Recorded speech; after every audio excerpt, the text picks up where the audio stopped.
नमस्कार, मैं सलोनी नांदे और आप देख रहे हैं केसरी उजाला न्यूज।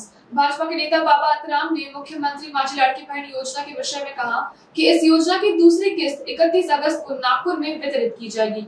यहाँ मुख्यमंत्री, दोनों उप मुख्यमंत्री और बाबा आत्राम भी मौजूद रहेंगे। उन्होंने कहा कि ये कार्यक्रम अच्छी तरह से योजनाबद्ध किया गया है। यहाँ 50,000 से ज्यादा महिलाएं आएंगी।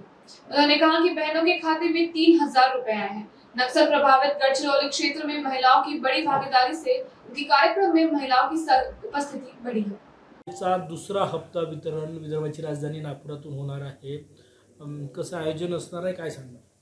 नाही, इथे आपले मुख्यमंत्री राज्याचे एकनाथरावजी शिंदे आणि उपमुख्यमंत्री आपले देवेंद्रजी फडणवीस आणि उपमुख्यमंत्री अजितदादा पवार, महिला बाल कल्याण मंत्री आदित्य तटकरे मॅडम आणि इथला विदर्भात असल्यामुळे मी सुद्धा या 31 तारखेला हा इथे फार मोठा कार्यक्रम आपण मुख्यमंत्री माझी लाडकी बहीण योजनाचा ते जे आपण 1500 मंजूर केलेलं आहे ते दुसरा हप्ता सुद्धा आपण या कार्यक्रमामध्ये आपण वाटप करणार आहोत अशा प्रकारचा आमच्या राज्य सरकारचा निर्णय झालेला आहे। नियोजन तर बिलकुल चांगलं आहे, नंबर 1चं हे नियोजन राहील।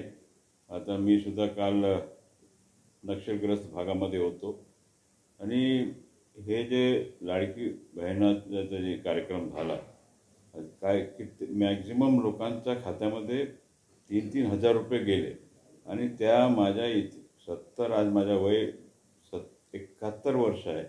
या 71 वर्षामध्ये जितका सभा मी घेतलं त्या सभापेक्षा अशा प्रकारचा नक्षलग्रस्त भागामध्ये 80% महिला आणि 20% पुरुष कालच्या बैठकीमध्ये होते। म्हणजे इतका मोठा इफेक्ट या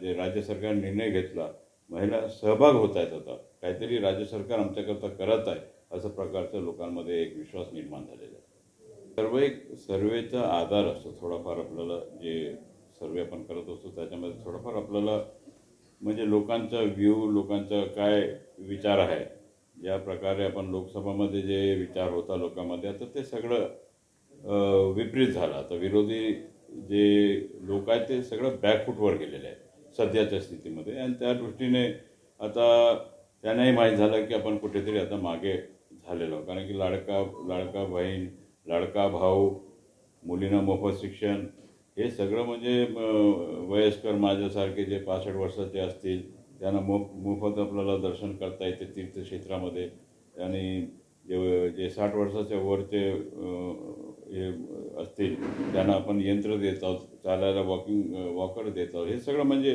ट्रायसायकल देत आहोत। तर हे सगळं म्हणजे एक चांगल्या प्रकारचं बजेटमध्ये आपण तरतूद करून आपण लोकांना एक प्रकारचा सर्वसाधारण माणसाला आपण कुठेतरी समोर आणण्याचा प्रयत्न